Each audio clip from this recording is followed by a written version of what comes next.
You are tuned in to the Post Route Show. Here's your host, W. Earl Kitchings. And good evening to everyone. Welcome to another edition of the Post Route.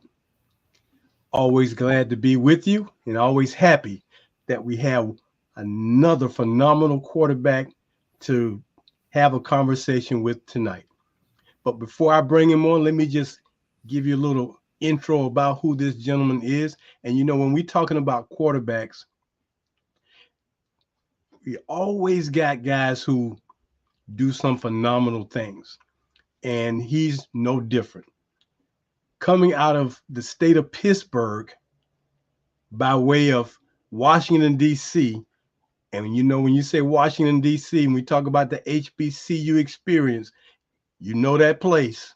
That's right. They call it the Mecca, right there on the campus of Howard University.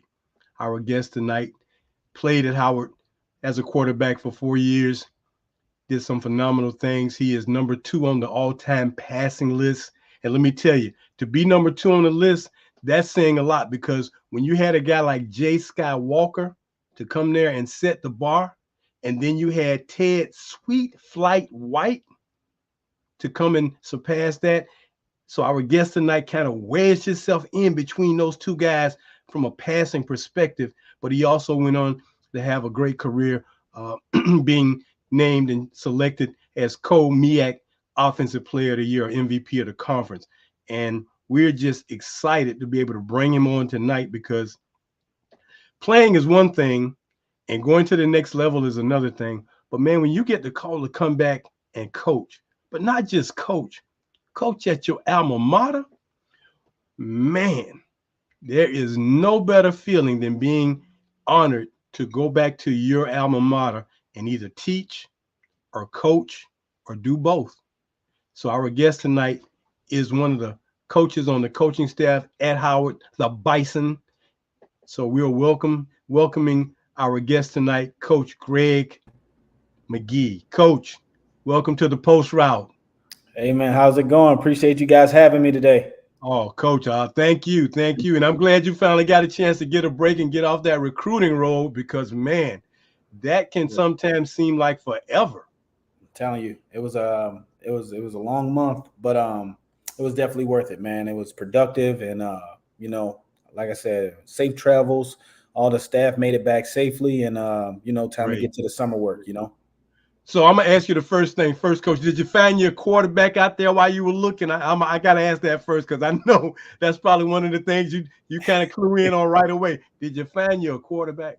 For sure, man. We we're evaluating these quarterbacks very thoroughly, and getting into their home life, and because it's a tough process, especially when you're recruiting the quarterbacks, man. It's so detailed and minute, because this guy's supposed to run your program for the next 4 or 5 years. So Absolutely. So you really got to do your due diligence in that. So definitely working that stream right now, and we'll see what happens, whenever that time comes. Well, Coach, I'm gonna just share this with you. Mm-hmm. If for whatever reason you are looking for quarterbacks, we have a watch list, and last year that list went from 300 up to 400 black quarterbacks from around the country.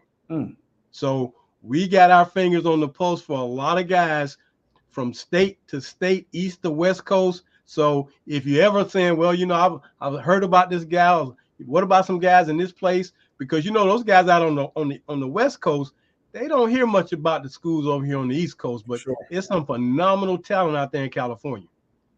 Yeah, man.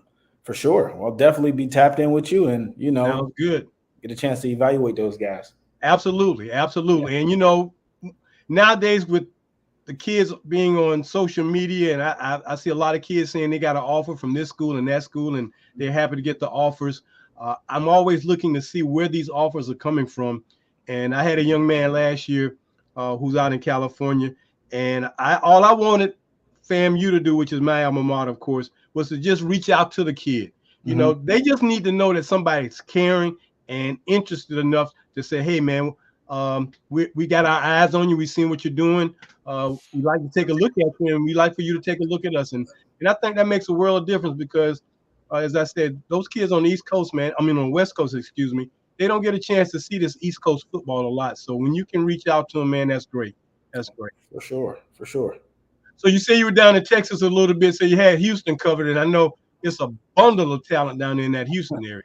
Yeah, man. A lot of schools, a lot of student athletes, man, and you're only going to get a chance to get to a couple schools, you know. But like I said, man, I think the visits and I think each school, everything was productive, and I think that was the most important part, man. Getting a chance to build some relationships and meet some new potential student athletes, and being able to grow that relationship was my biggest thing on this trip through. You know, being able to look at some juniors and sophomores and et cetera and things of that sort. So. Just continue to build those relationships, man, and we'll see where the chips fall. Now, Coach, when you're out here talking to some of these student athletes, have they heard of the Mecca? A lot of you'll be surprised, man. A lot of people have, Okay. And I think it just ties hand in hand. Some people call it the Dion effect, right? But in a sense of, if you look at Howard right now, okay, I just read a stat that we just had the most applicants ever in the history of Howard University. Okay. Right. All right. Now I look at like why now? Why now all these people trying to apply to get into Howard? If you look at the athletics at Howard, right? Men's basketball, back-to-back conference champs, women's basketball, 2 appearances, winning 1, lost this past year. Women's volleyball. I mean, Coach is doing a heck of a job. Coach Sean's doing a heck of a job over there. They're always, contenders for the championship, if not winning.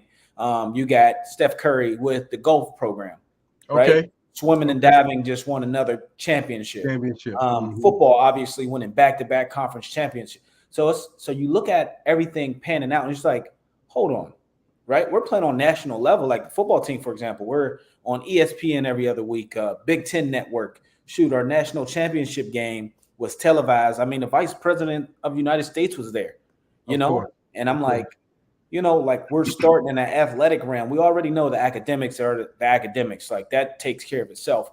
But when you're now talking about Howard University and you're talking about, hey, man, I want to go play ball there, like you get a lot more attention and a lot of people on the national level, like, hey, man, we watched your national championship game, and those things right there is what kind of gets a lot of everything going. And guys were like, yeah, I heard of Howard. I seen you guys on TV. Y'all got the Jordan deal, right? Yeah, y'all got Jordan cleats, and it's like, yeah, man, like we're getting on a national level because of the things that we're doing in the athletic department here at Howard.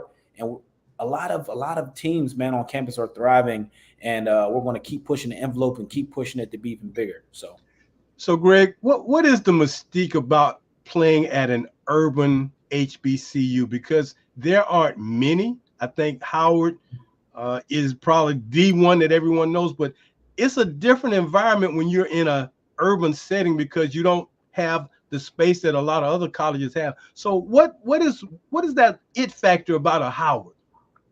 I mean, one thing first, it's in the nation's capital. Like Washington D.C. alone is have been known for a lot of different things, a lot of unique things, right? Obviously, it's a big, huge melting pot.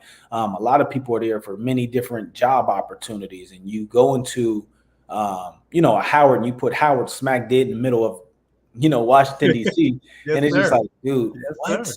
And just for me coming from Pittsburgh, and I always say this, like Pittsburgh was so like black and white for me growing up. It wasn't too mixed, right? Gotcha. I got to Howard and I started tasting different foods and meeting different people from different cultures. And I'm like, hold on, this is on every corner.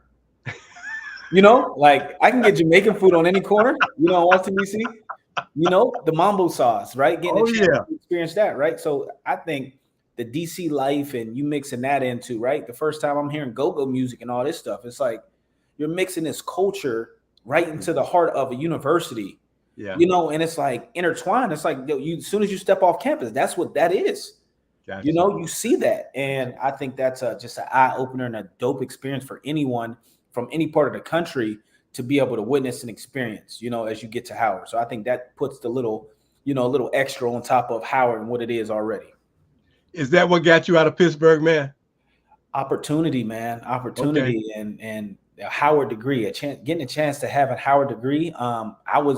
And I wasn't too, fond of the understanding of the level of what Howard meant, as a 17, 18-year-old kid. You know, it took to some of my family members to call and say, "Hold on, you got what? No, go take a visit. Go check and see what they're talking about." And you know, once that all that stuff played out, and it was just kind of like a no-brainer after that. And then, you know, 4 years later, you're like, man, that was the best decision I ever made in my life.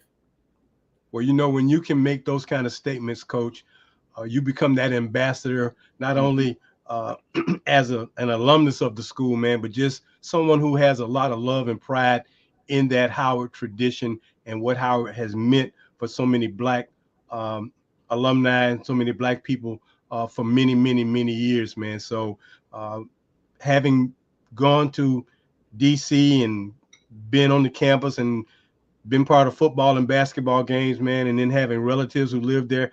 Like I say, that Washington D.C. culture, man, it's just something special about it. And you get there, man, and it just really just kind of permeates through your whole body. And it's like, man, I love it up here, man. I just love what's going on. So I can truly understand how getting to Howard and getting there, man, after you get there and after that first year, you get immersed, man. It's like, man, this is what's happening.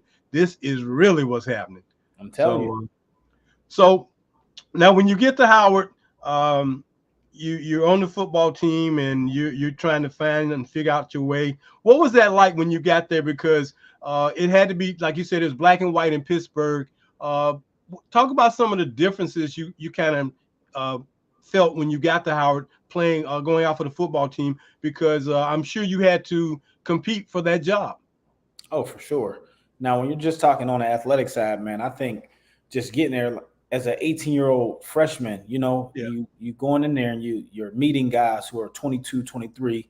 Some guys got kids, full beard, and you know, and every tattoos, like, and you looking like, hold on, man, wait a minute, you know.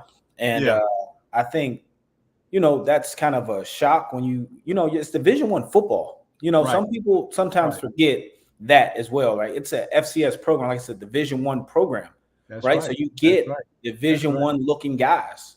Yeah. You know what I mean? So that was the biggest thing for me. The guys up front, you know, left tackle 6'5", right tackle 6'6", and it's like, hey, I can't see over these guys. You know what's going on? You know. But I think the biggest thing adapting to would be, you know, obviously the front five was probably the biggest thing I had to adapt to, just getting there as an 18-year-old freshman. Yeah. Obviously the speed of the game, you know, coming from high school going to a Division I program, I think the speed of the game was also definitely a learning curve. But I think my coaches definitely prepared me for those moments too, you know. But at the same time, it takes a lot of live reps to kind of learn on your own. You know, they can talk to their blue in the face, but until you get hit by a linebacker because you're holding the ball too long, you know, you got to experience that, you know. Right. So, yeah, man, I think I would say that was the biggest learning curve for me, just the guys up front and the speed of the game. But it was good, man. It was good. It was. And then, of course, playing in at the time you played when the MEAC had about 10 teams, and you had to compete against some of the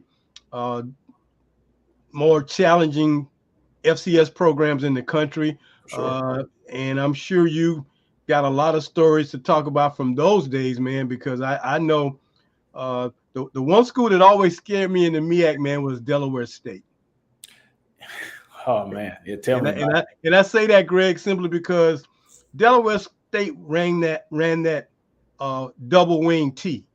Okay. And you know, if you catch them early, you can catch them, man. But halfway through the season, when that thing is hitting on all cylinders, man, that thing is no joke, and it will eat you up. And so that always scared me. But talk about a little bit of what might have been some of your best games or your best seasons at Howard.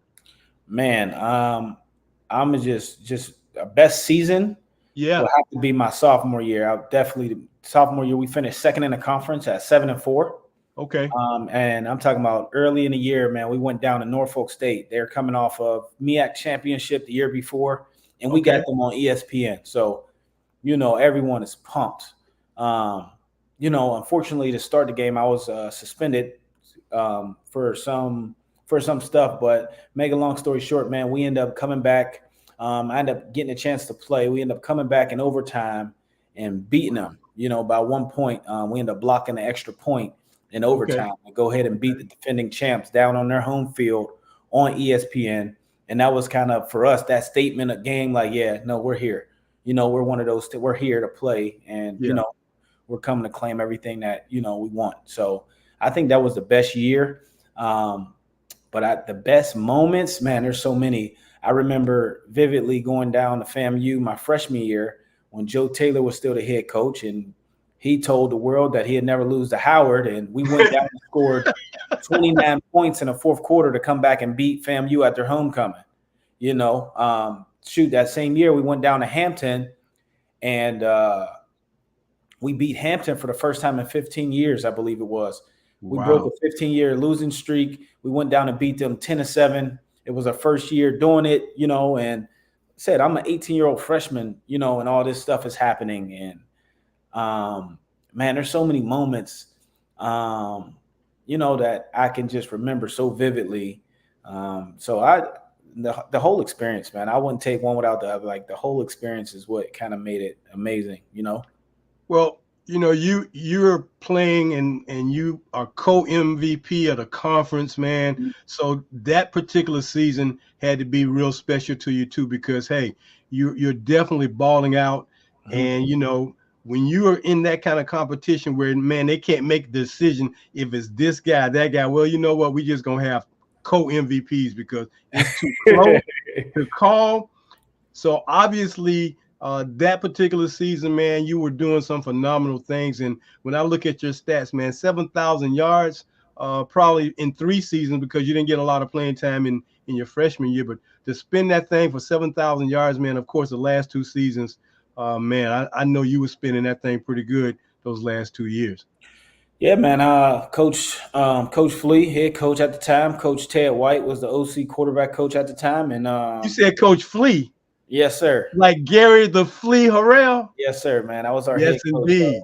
Yes, I think that's indeed. another thing that made it so special because you had some Howard guys in the program and understood what it took to make things happen and win. Like all those guys won. All those guys won at Howard. So being able to have the blueprint from those guys and being able to show us, I think definitely helped out so much. But that junior and senior year, man, 2013. We started slow. I think we started the season 1-5, with just a couple of those money games up front, on the front end. Yeah. And then we end up catching a rhythm and we won five straight or something like that, 6 straight or something like that on the back end, and I think that's my junior year. I think we just caught a rhythm a little too late, right? Maybe 2 games, we had caught it 2 more games ahead of time. Maybe we'd be talking, from, the top of the MEAC. But and the same thing senior year. I feel like they were very similar in a sense, just started slow in the season and then finishing up a little faster. But it was all good, man. Like I said, I wouldn't take one experience without the other. So what was it like to be coached by Ted White, knowing that he's the all-time passer at Howard, and now here you come, stepping in those same shoes, that same position, looking at, man, doing what he did. What was that like? Man, I mean, as far as the preparation and being detailed on a daily basis, I mean, it was the best of the best. I felt like on a weekly basis, I'm competing with the guys in the MEAC, but I'm also looking on a national level. Like, at that time, what was Braxton Miller doing? What was Cody Fajardo and those guys? And I'm looking on a national level because I feel like I'm getting prepped, like a professional. You know what I mean? Right. And obviously, with his success, I'm a natural competitor. I'm like, hold on, what did you do here? Oh, watch me. I'm like, just naturally, and going into my senior years, I can't remember who wrote the article, man. It was an article just like, hey, Greg McGee needs X amount of yards to surpass Tad's whatever. And I'm like, oh, let's do it, and be able to be coached by him. I think that helped out so much, man. And he gave me the blueprint and a lot of different little quarterback cheat codes to get the job done. So, I mean, it was amazing. Well, I think between Ted, because I got a chance to see him play, I got a chance to see Jay play. Jay wasn't there very long, man, but Jay did some phenomenal things, man, in a very short amount of time. So when you first met Jay Walker, man, I mean, what was your experience? I mean, were you just kind of like in awe? Or what was that experience like when you first met him? When I first met Jay, it was once again I was a freshman. You know, Jay and Ted were close, obviously. So I met him, and everything was just like, you know, he was like, "Hey, seven," you know, and just learning about the history of the number seven at Howard. You know, it was Right, kind of like, you know, right, this is right. like our fraternity inside of our, you know, football program. Like, hey, if you wear seven, you got to be a dude, you know, and that's kind of what the conversation was, you know, Okay, and you okay. know, over time it just kind of happened the way it happened, but that's what it was, though. You know, great guy. Got a chance to meet him, and he just, you know, we talked about, you know, his time at Howard and what I need to do. He came in throughout my years, giving a little bits and pieces at a time, you know, to kind of help us out, you know. But yeah, man, that's always going to be, you know, seven, J, Skywalker, you know. Well, I think I know when I was growing up, man, one of the things that made guys so cool for us is if you had a cool nickname, man, you always wanted to be that guy with that cool nickname, no matter what. And you come to a program like a Howard with the tradition and legacy they have, and here you got a Jay Skywalker, and Mhm. then you got the next guy coming in, Ted Sweet Flight White. It's like Sweet so flight. sweet flight. Sweet flight, because he could spin Yeah. it. So it's like, okay, so now I'm putting on that number seven. What's my nickname going to be? So what nickname did you get while you were at Howard or Man, Greg? and to be honest, it was just kind of like, you know, just I was just that was the last thing that you know I ever thought about, you know, getting a Howard nickname in a sense. It was just kind of like, you know, a lot of guys just called me seven, man. It was just like that, Okay. you know, and it was, you know, you put on your armor every Saturday, you know, do your job, do your best, you know, you know, to try to get a victory out there every Saturday, man, for 4 years straight, and you know, let the chips fall where they fall, but putting your best foot forward. So I never even got into the whole nickname thing, you know. So Okay. yeah. Okay.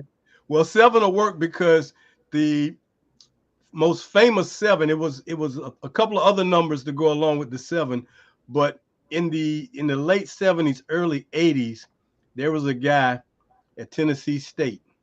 I don't know if you heard of this guy. His name was 747 Adams. Mm, That was his nicknames. Joe 747. And then they added a little bit more to it and said, "Come fly with me." okay. 747. And he could spin it. Oh Oh yeah. man. And we had him on the show, and I asked him about that. He said, well, the SID kind of gave him that name, and they took some pictures, man, in the cockpit of a 747, and that the rest was history because he went on to have a phenomenal career. He played just after Joe Gilliam played at Tennessee State. Oh wow. And of course, 747.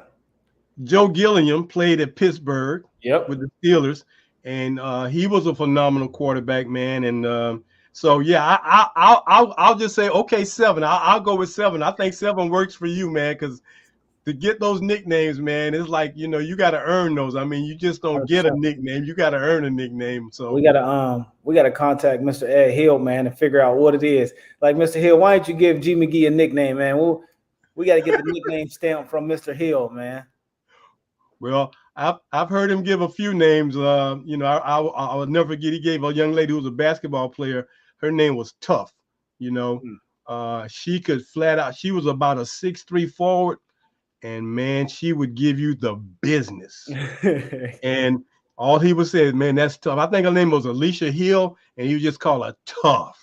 Mm, So, but yeah, Ed Hill was a great guy, man, and when you talk about SIDs and the fact that your careers are kind of in their hands because they're the guys that put all that stuff together, man, and make sure your numbers are correct and to make sure you get the notoriety that you need to get. So understanding that you were able to achieve those postseason honors, man, and make all MEAC, that goes hand in hand with you doing your job, him doing his job, and putting you guys out there, man. So no matter what the team does, your individual experience and what you did on the field was great. So I'm glad that you got that experience, man. I don't think you would have got a better experience had you gone anywhere else. I think Howard seemed like it was a good fit for Greg McGee. I couldn't even imagine going anywhere else. I couldn't imagine just because of the time, man, everything, the time I had there, the relationships I built, the on field experience, and obviously, shoot, the post grad stuff, where Right. you're, the relationships and people you've met because of the name and the university you've went to, and I think there's no other school. There's no other school. Now, Greg, when we talk about the MEAC in Howard, you know, that your natural rival in the MEAC for Howard is that other HU, Hmm. and I think that is so unique, man, because people talk about we're the real HU, no, we're the real HU. What was that rivalry like when you played those guys, man? When you played Hampton, I mean, what was that like? It's just like, man, just like any other rival. When it comes down to it, don't matter what the score is in a game.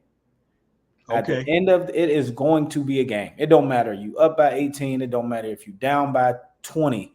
It is going to be a game in the fourth quarter, right? So everything was just all about keeping your composure. Obviously, that. So the rivalry games used to be the last game of the year when I played, right? The last game of the season, and that game can dictate if you get to the next or the playoffs or not, right? That right, like, it's right, like you right. got to come with it, right? So No doubt. like I said, man, we went down there in 2011 and we broke a 15-year losing streak, and then after that, we won 4 straight years against Hampton, you know. Okay, So we beat them 4 straight years, and every year meant something. Like my senior year, we played them on my birthday, which was also senior day, which was also the day that I ended up breaking the conference record, for okay, all purpose yards. So that I would probably say that was probably my most, um, I would say, important game for me when it comes to, all those things just being tied up. And we were down by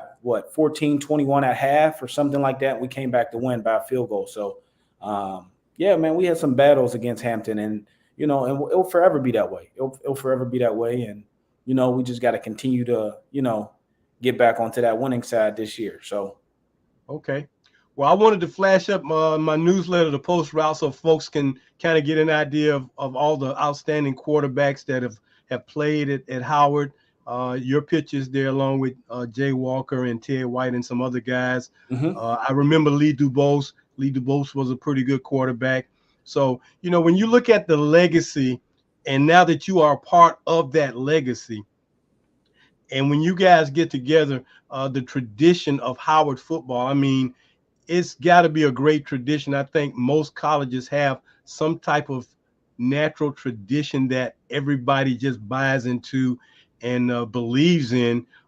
Is there anything about the Howard tradition that you could share that maybe makes Howard kind of that fraternity amongst all you guys who wear the blue and white with the red trim and being a bison? I think it's the same importance of saying you went to Howard University, and then you kind of put it into a football aspect, right? Where it's like, hey man, you played ball, you bled at how like you bled this bison colors, like okay, you blood, sweat, and tears, walking through Green Stadium, being able to, call these guys your brothers, and that's a lifetime relationship. It's not just something that's for 4 years. It's a lifetime relationship. So I think just playing ball at Howard, in any capacity is just like, hey man, we're family. It's bigger than just ball, man. We're family. So I think that's good enough. You know. Gotcha. Gotcha.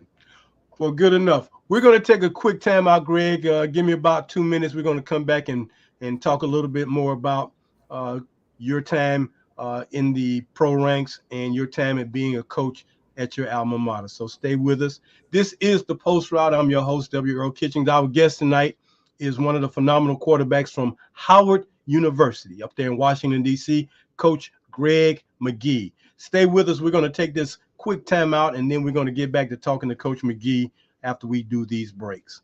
So, as you all know, we always like for you to know that if you are interested in learning more about Black quarterbacks and what their legacies are and what their traditions have been, please go to our website at Quarter PHI back, and get you a copy of the book, The Forgotten QBs. This book outlines many, many outstanding talents who played between 1903 and 1990, because Those were some formative years for a lot of black quarterbacks, not just at HBCUs, but those guys who were coming along to play at the predominantly white colleges. So if you're interested, go to our website, quarterfiveback.com, click on the book.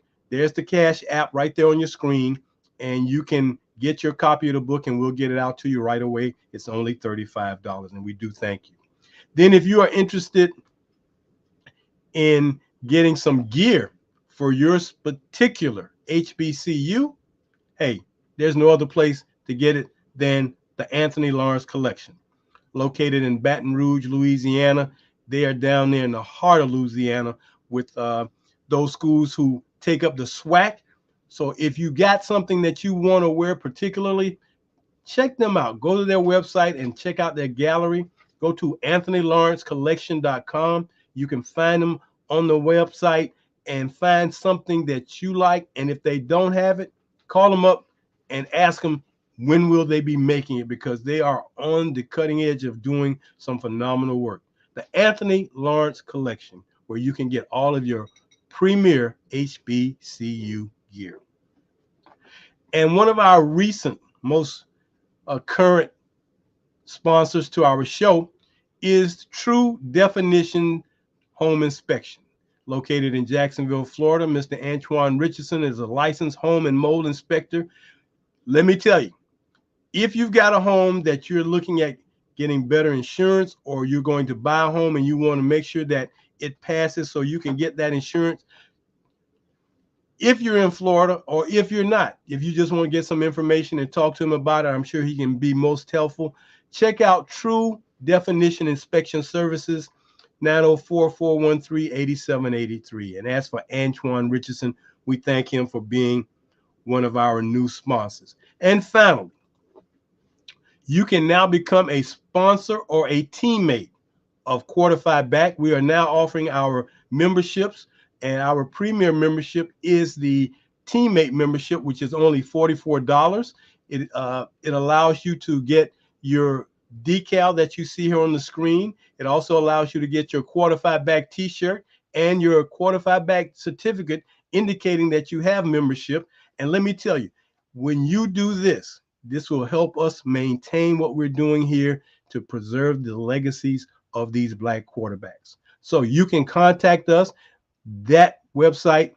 And then if you need to submit it, go to our Zelle at 904-994-2189 and submit your payment on Zelle. So those are two ways you can help us out, either by the book or by being a teammate member with Quarterfive Back. And we do thank you. We're going to get back to our guest tonight, Coach Greg McGee, Howard University. Hey, Coach. Hey. So you finish your career at Howard. You end on a positive note. So now you're getting some looks from the pros. Tell us how that pro journey went for you. Man,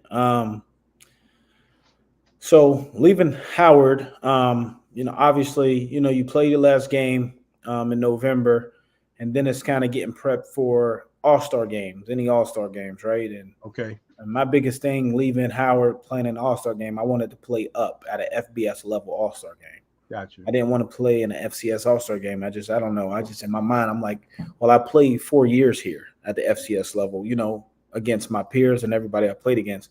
And I wanted to, show the scouts in NFL that I can play with the FBS guys and throw with the best of them. Okay. So, end up going through the whole agent thing, trying to get into these All-Star games. And while I'm training, January comes and I'm like, okay, I didn't get into an All-Star game I wanted to get into. So I'm like, I'm going to just train. I'm going to focus on training.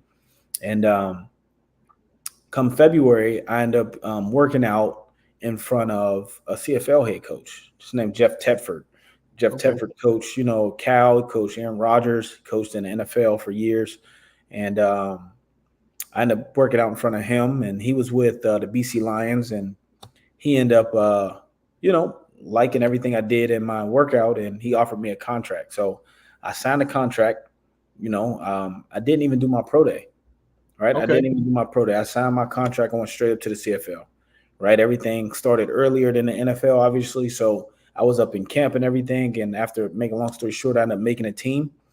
We brought in 7 quarterbacks, I think it was, and I was Wow. like the 7th one on the roster at that time.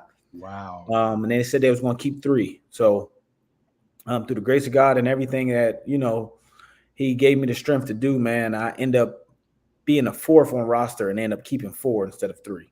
Gotcha. Right. So work my way throughout my time there, and end up becoming the short yardage quarterback and things of that sort, and had a good rookie year. I would say so. Had a good rookie year, and then Jeff Tedford ended up leaving, and new head coach came in, and just working through that, and then I got picked up by Montreal the next year.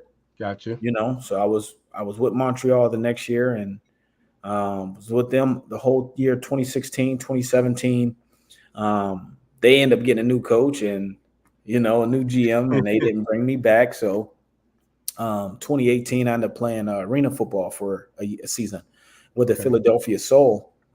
And off of that, and I went in there, and I was the backup to a guy who haven't missed a game or missed a season since he pretty much, started playing arena, and he's been there for 10 plus years. My guy, Dan. And then he ended up getting hurt for the first time. So I'm like, opportunity presents itself, and I got a chance to get in, and I thought I did some good things, and I played a couple games. We won a couple games. I won a player of the week a couple times, and off of that film, just sending it back up to the CFL, I got picked up by Toronto. Okay. I ended up getting picked up by Toronto Argonauts, and I finished out the season up there and with them.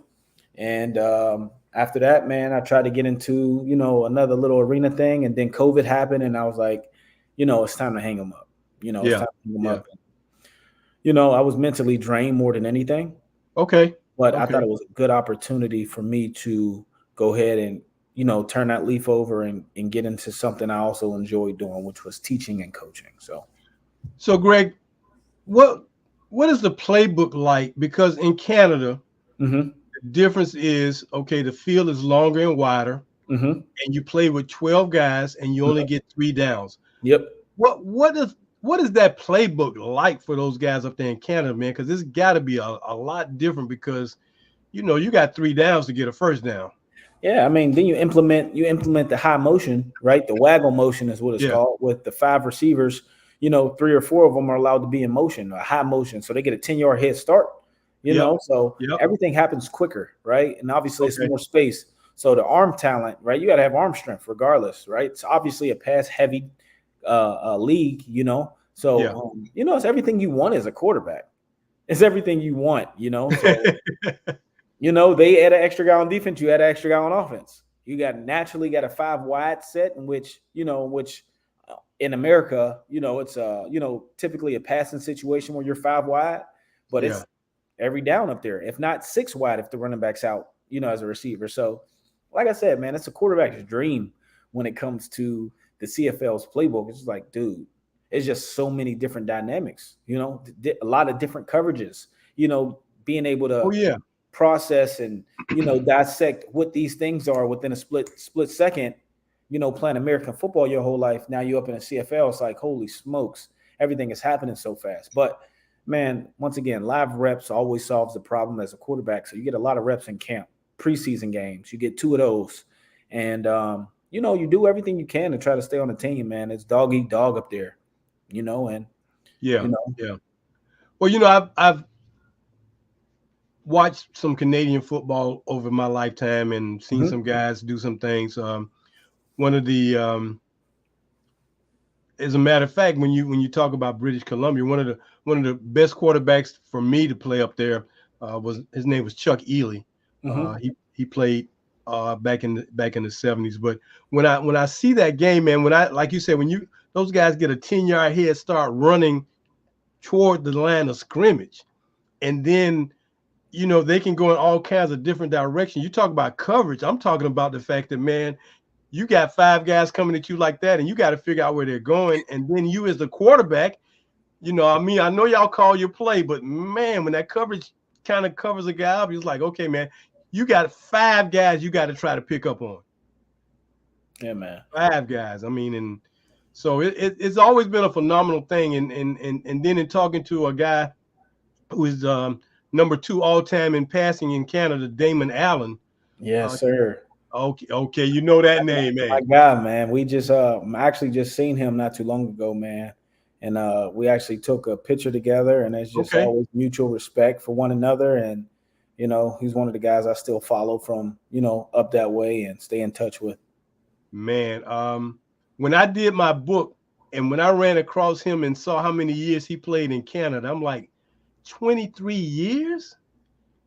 That's a long time. Yeah, man. So we had a chance to have a conversation, and I was like, Damon, 23 years is a long time to play pro football. I say, but 23 years of practicing, that's Even even longer. longer. Even longer. Yeah, man. I mean, shoot, him. You got to look at guys like that. Henry Burris, right? Yes, Henry Burris is yes, another guy. He won a Grey Cup at the age of yeah, 41, I believe it was, yeah, right? And yeah. he's down. He's down at your alma mater. Yeah, I know you got to deal with him this year. Yeah, for sure. And that's another guy. A guy I just throw stuff at and try to ping pong with him and just the Okay, life of a quarterback coach. yeah, And he's been through it. He's coached in NFL. He's done it at a high level as a player and a coach. yeah, So he's yeah. another guy that I kind of try to keep good relationships with, man. And Anthony Calvillo. Anthony Okay, Calvillo, shoot, he played in the CFL. I forgot how many years he almost got 80,000 passing yards up in the yeah, CFL. yeah. Because And I Damon had a had about chance. 72. Yeah, Yeah, yeah, and and he passed Warren Moon. Because Warren Moon combined NFL, CFL 70,000. But I'm like, man, that is a lot of mileage. think about that.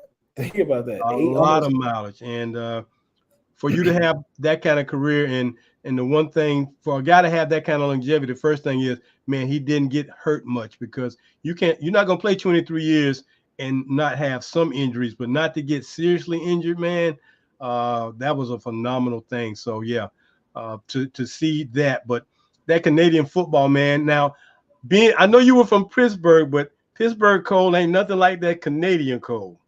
Listen, I made sure to get out of there as soon as the season was over. We're not spending no winters, no unnecessary time in the wintertime up here, man. And I remember we did I was in Toronto. I think I was in Okay, Toronto, man, and we did a trip out west. Okay, it was a double hitter. So typically you stay out west, in you went out to October. Saskatchewan. So we were in Calgary. Oh, Calgary. Okay. So we had a double hitter. We were playing Calgary, and then a week later we were playing BC. Okay. Okay. So we stay in downtown Calgary. And when I tell you we got the meanest snowstorm that we could have ever gotten, and Yeah. I'm talking about probably 10 to 12 inches, if not Right. more, of Right. snow, just downfall. And we had to go out there and practice and in the middle of Calgary, but Yeah. man, and that's just what the CFL is about, man. It's just, uncomfortable atmospheres late in the year, and you still got to go out there and perform, man. You got to go. Hey, when you're playing in some of those cold games like that, man, are you telling your lineman, hey man, y'all need to block a little bit more because this turf is cold and hard today. I don't feel like getting pounded into this turf today. Hey, either that or get the ball out quicker. It's either way, right? I can imagine what that was like. So, who was one of your favorite quarterbacks when you were growing up? Who was one of the guys that you kind of looked up to? Man, when you're talking on a professional level, Yes, sir. obviously, you got the Michael Vicks of the world, and Yeah. me being in Pittsburgh, the Big Bens of the world. Okay. Right. Dude, on a college level, I mean, my favorite was Pat White once I got to high school. Is that right? From West Virginia? From West virginia, yes, sir. Yeah. A lot of things I did, from the number I wore to the face mask and helmet I wore. Everything was like almost identical. It was almost identical to Pat. I loved his game. It was like, that's what I do. Like, like I do the same stuff. And that's where I seen myself. In that Pat White ram of college guys. So I would say those are obviously a couple guys that I looked up to. Yeah. You know, and the older I got and the more knowledge you started to be like, hold on, okay, Steve McNair was a dude. Oh, he was that You dude, man. know, you Oh, he know, was that dude. and you looking at some of these old films, and I'm like, holy smokes, you know, and Yeah. I see why he was a, you know, a Oh, draft yeah. pick, you Yeah. know, but yeah, those are pretty much the guys I would say just off the top of my head who I looked up to. So now you transitioned from high school to college, Hmm. college to the pros, and now you transition to now they call you coach. Hmm. Um, what has that been like to now be back at Howard, Hmm. being a guy who can coach up some guys who are quarterbacks and to welcome them to the Bison tradition and the Bison legacy? Uh, how great of an experience have you enjoyed over the last few years being a coach at Howard? Man, nothing short of amazing. Coming in, Yeah. man, and in my room it was a little different dynamic in the sense of you had a a grad senior who Yeah. was 22 years old, right? And then you have a lot of freshmen and redshirt freshmen and guys who haven't played as much, you know. Okay. So as far as the Okay. dynamic and coaching them, you really can't coach them all the same, right? Because you're talking to a bunch of freshmen who really don't know exactly what live reps look like, what it looks like, you know, guys who haven't played. And then you're talking also to a 22-year-old who's played and started the last 3 to 4 years, you know. So the conversation and the preparation is a little different, but when in doubt, those guys, opened the door and was welcoming to me coming in and being able to talk to them and give them jewels and information to go out there and perform every day. So Yeah. I think those guys, every day for that, just being welcoming and just listening and, because there's sometimes where coaches come in and guys are like, man, you never played the position. I don't know you. I don't even know if I want to listen to you, you know? Right. And Right. Right. and I think my transition back to home to Howard in the quarterback room, I think it was nothing less of amazing. In our first year, Quentin Williams, who was our starting quarterback, he did a lot of great stuff for us. Right. I thought he was a great game manager. In a sense of he took care of the football. He made plays, got the ball to his guys. And he threw the ball all over the field. He threw the ball all over the field, man. We did a good job, Coach Scott and the play calling and everything. And I thought, shoot, he was an All American our first year together. Okay. His first time being All American. Okay. All conference. I thought, in my eyes, I thought he should have been competing for the Player of the Year award. And he got selected to be, go to the Legacy Bowl Yeah. and all of that stuff. And, I still think he has a good shot at playing at the next level, professional football, whether it's NFL, whether it's a CFL, whether it's, the UF. UFL, and Hmm. all of that stuff. So I think he still has a good shot, man. He's one heck of a talent. And we still got some talented guys in the room, that's coming back, who I anticipate, having a great summer and coming out in the fall and just showing the world like, hey, we're still at this same level of MEAC champs and national, coming back to be national champs. I don't think there's Gotcha. going to be a fall off. And the guys we got in the room are great, man. They're competitive. They worked their tail off all spring, and I'm excited about it, man. I'm truly excited about it. Well, you got good reason. Mm-hmm. Before we close out, Coach, being that you're a quarterback, what is one of the things you might tell a guy who's not having a good day? He's frustrated. He's upset. What do you tell a guy like that to kind of keep him grounded? Man, a couple things, right? I mean, first thing first is control what you can't control, right? I mean, shoot, Yeah. control what you can't let a couple seconds, of a day ruin your whole day. Sure. Let's just Sure. say you threw an interception, right? It might have took 3 seconds to throw that interception. It took from the time you snapped the ball to the time you threw the interception. Three Right. seconds might have passed, right? And you can't let 3 seconds of a day that contains 24 hours. You can't let that one moment in your day ruin everything. Right. Next, Right. right. And I always say Mamba mentality. And I always refer back to, Kobe Bryant's last game. He took 50 shots to get 60 points. Okay. Do you think he cared if he missed? No. Nope. Right. I'm gonna keep shooting. Keep Yep. shooting, shooter. Let it go. Right. Yeah. Next play mindset. So control what you can control, man. And I try to keep those guys at an even kill mindset, good or bad. So, Yeah. we're able to handle all those situations. Last thing, Coach, and looking at quarterbacks sometimes, man, I get real disappointed when I don't see them go through their progressions. When I see them lock in on the guy, as soon as they come up from under the center, they're already locked in on the guy. And it's like, dude, you're not going through your progressions, man. You already locked on the guy, and the defense picks up on that. Mm-hmm. Is there something you can help guys with in order to do that, or is just repetition, or it's just got to be something they got to internally work on? It's a little bit of everything. You got to attack that beast from all different aspects, all different elements, because all guys learn different too, right? Gotcha. So Gotcha. as far as our installation process, or whether it's a new play, we showing them, on giving them playbook. Hey, this is the playbook. This is what it looks like. Showing a video of it, right? This is your read. This is what it looks like. To going out there and doing walkthrough, then putting that same play in a 7-on-7 atmosphere, then putting that same play in team atmosphere, and then we're working on that same play in Indy. So it's kind of like, hey, man, I'm giving you all these different variations to go through your progression and learn it, different aspects. Right. And, you have to take those live reps, one. And two, man, you just got to obviously have some sort of a feel of, what defense you're getting, and being able to dissect all of that stuff in a split second. That's our position. So, that's every quarterback in the country, at this level, at the high school level, some even in the NFL level, man. Some guys get there and can't read a defense and can't go through a progression. So now it's just like, as an offensive coordinator, as a quarterback coach, how can I get this guy to continue to go through his progression, right? And it's right. Drills, reps, man. It's a combination of things, but we got some stuff in place, man, and we're excited about it. Coach, does having a competition amongst guys make it better for some of these guys? Because some guys, they don't deal with competition real well, but other guys, man, they relish competition, and it makes everybody better. It makes the team healthier. What do you say about that part? Because I know, man, like you came up where you got to compete, man, and if you're not willing to compete, then why are you here? I mean, everybody's not going to start. If you want this job, you go earn the job. For sure. I mean, man, like I said, our spring was ultra competitive, man. Like every day, you never. First of all, you never knew who was going to start the practice off every day, right?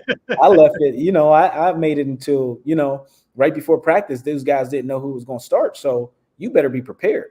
Yeah. You got to be prepared. When you get your opportunity, man, put your best foot forward. This is your opportunity to showcase why you going to be the guy, right?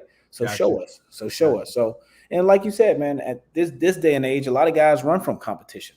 We got the portal, and it's okay for guys to do it. And in some cases, guys, transfer and become, it was for a benefit. And then there's sometimes where guys transfer and become another backup. Like, dude, you could have did that here. Right. Exactly. So, yeah, man, I mean, you have to compete. That's the sport we play in, man. You got to compete. What are your thoughts about the portal, Coach, since you brought that up? What do you think about the portal? Good and bad, man. It's good and bad because every situation is different, man. Every situation. I think the portal is good to benefit players who need a fresh start, and not because they're running from competition, but because they need a fresh start. Maybe it's a new coaching staff and this staff didn't recruit them, and maybe it's not a good feel, a good fit, whatever the case may be. As a quarterback, like I said, it's a ton of different reasons, but I feel like if guys are using the portal to benefit their college career in the sense of on the field stuff and getting a chance to play, and I think that's fine, but it's getting a little crazy out here, Yeah, I think between the portal, Coach, and the NIL college football landscape is going to look quite different over the next 10, 15, 20 years, man, because everything is driven by something different than what you came up with, than what I grew up with. You went to a college and you stayed at that college.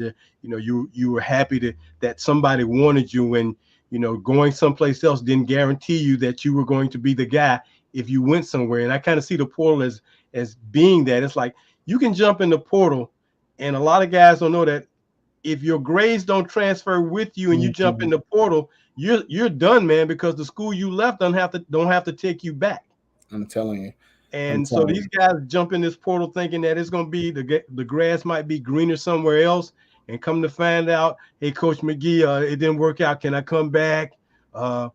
I don't know, man. We kind of locked in. We already got us everybody set, man. So I don't know what to tell you. So Yeah. I think as a coach, as a mentor, especially with these guys coming out of high school, I think when you can talk to them real talk about what that portal will do and what it won't do, and if they listen, because to me, coach, it's nothing better than having a coachable athlete.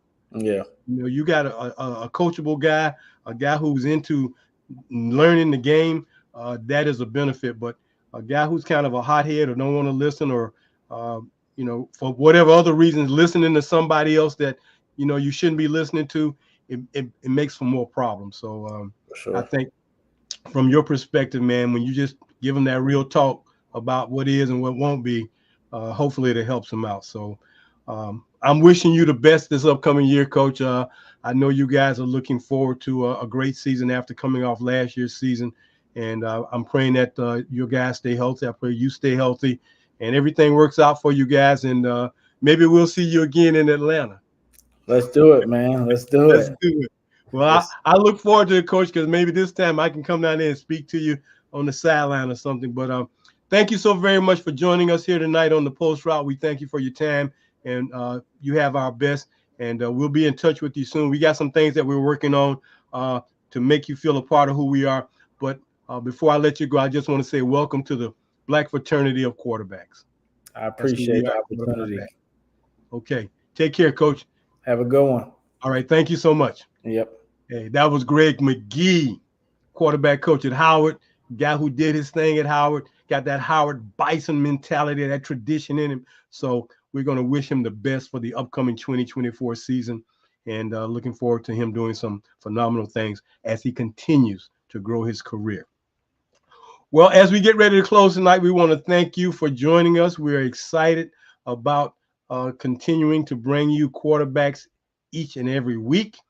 We're hoping that we can bring you another great guest next week. We're trying to line a guy up from the college ranks. We're trying to confirm that. If not, we'll have a special show for you if we don't line him up. But then in June, man, it starts all over again. And we've already got 3 phenomenal quarterbacks coming in to talk to you. And then already lining up some guys in July. So this process that we're doing here, Quarterfive Backs, is an ongoing process.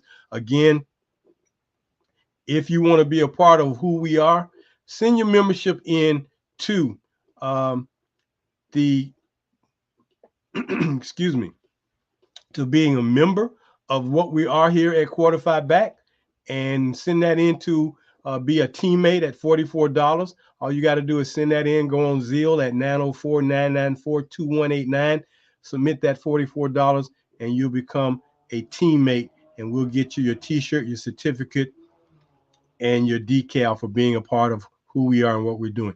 We welcome all you guys who are out there being quarterbacks at both the high school, collegiate level to call us up, join us, and become a part of this fraternity of Black quarterbacks that we started here at Quarterfive Back, because it is our mission to make sure that we continue to keep the legacy of Black quarterbacks in place and in front of everyone, because they have made such great contributions to this game of college football. For my social media director, Kamal Lazier, and for my producing director, Ronleen Kennedy, I want to thank everyone for joining us. We hope that you join us next Monday night here at 7 o'clock here on this channel for the Post Route. And as we say every week, go deep and go for the bomb. Take care, everybody. Talk to you next week.